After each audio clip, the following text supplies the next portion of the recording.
సికింద్రాబాద్ గాంధీ ఆసుపత్రిలో పరికరాల కొరతపై ఆరా తీసిన తెలంగాణ ఆరోగ్య శాఖ మంత్రి దామోదర రాజనరసింహ సరోగసికి సంబంధించి కొన్ని కీలక వ్యాఖ్యలు చేశారు. అవేంటో చూద్దాం. సరోగసి ఐవీఎఫ్ కేంద్రాలపై దాడులు కొనసాగుతున్నాయన్నారు దామోదర రాజనరసింహ. నిర్వాహకుల్లో చాలా మంది నిబంధనలు పాటించడం లేదన్నారు. తనిఖీలు చేసేందుకు కమిటీ ఏర్పాటు చేశామని, నిబంధనలు పాటించని కేంద్రాలపై చర్యలు తీసుకుంటున్నామన్నారు. నిపుణులు ఇచ్చిన నివేదికను పరిశీలించి చర్యలు తీసుకుంటామన్నారు. ART1, ART2 సరోగసి క్లినిక్స్ మన రాష్ట్రంలో సుమారు 379 సెంటర్స్ ఉన్నాయి. ఈ 379 సెంటర్లు కనీసం హైదరాబాద్లో 150 పైచులకు సెంటర్స్ ఉన్నాయి. ఇందులో వాయులేషన్ జరుగుతున్నాయి.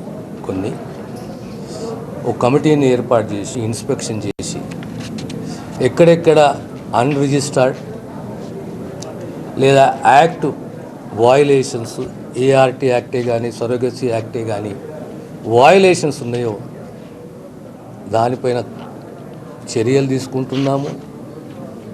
పోలీస్ యాక్టివ్గా అరెస్టు చేసింది. నోటీసులు ఇచ్చి ఈ క్లినిక్స్ని, ఈ సెంటర్స్ని ఏవైనా బ్లేటెంట్ వాయులేషన్ ఉందో ఆ సెంటర్స్ని చర్యలు తీసుకొని అవసరమైతే క్లోజ్ చేసే దిశగా ప్రభుత్వం కృతనిశ్చయంతో ఉంది. దానిపైన చర్యలు తీసుకుంటాము. పోలీస్ ఇన్వెస్టిగేషన్ మా డిపార్ట్మెంటు ఈ సెంటర్స్ని ఇన్స్పెక్ట్ చేసి రిపోర్ట్ ప్రజెంట్ చేసింది. దాన్ని తీక్షణంగా మేము ఎగ్జామిన్ చేసి ఖచ్చితంగా దీనిపైన చర్యలు తీసుకుంటాం.